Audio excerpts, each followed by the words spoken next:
Hello बच्चों, तो चलिए इस प्रश्न को पढ़ते हैं। मूल बिंदु से एक इकाई दूरी पर स्थित चर समतल निर्देशांक कक्षों को बिंदु ए कोमा बी तथा सी पर प्रतिच्छेद करता है।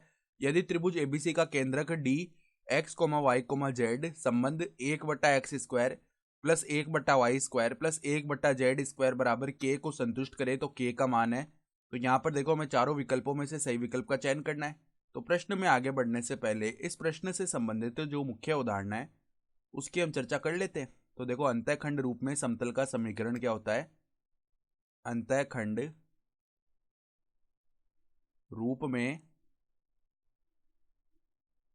समतल का समीकरण देखो किस प्रकार से लिखते हैं हम लिखते हैं एक्स बटा ए प्लस में वाई बटा बी प्लस में जेड बटा सी बराबर में 1, जहां पर एबीसी क्या होते हैं, एक्स अक्ष वाई अक्ष और जेड अक्ष पर काटे गए समतल के दौरान अंतःखंड। ठीक है, तो अब हमें बताया गया है कि एक समतल है, मूल बिंदु से एक इकाई की दूरी पर है, निर्देशांक अक्षों को ए बी और सी पर काट रहा है।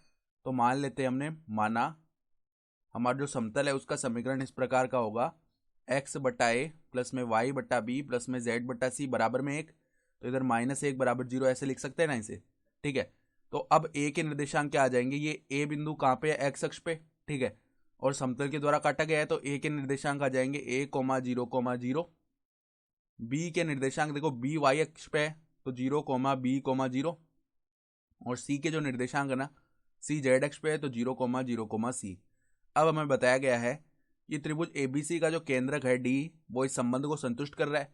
तो यहां से देखो, त्रिभुज एबीसी का केंद्रक क्या आएगा, त्रिभुज एबीसी का केंद्रक जब भी देखो हमारे पास किसी त्रिभुज के तीनों शीर्षों के निर्देशांक दिए हुए हो तो उसका केंद्र क्या होता है, x1 plus x2 plus x3 बट्टा में 3, y1 plus y2 plus y3 बट्टा में 3। तो यहाँ पे देखो क्या हो जाएगा, a प्लस में 0 बट्टा में 3, कोमा में देखो यहाँ पर उसी प्रकार z1 plus z2 plus z3 बट्टा में 3 भी करते हैं। ठीक है, z निर्देशांक के लिए यहाँ पे देखो 0 प्लस में b प्लस में 0 बट्टा में 3, कोमा में क्या हो जाएगा 0 प्लस में 0 प्लस में c बट्टा में 3।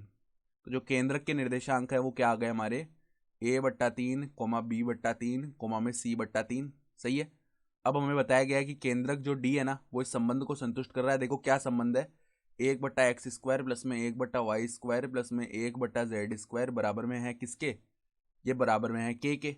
सही है, तो यहाँ पे मान रख देते हैं एक्स वाई जेड का।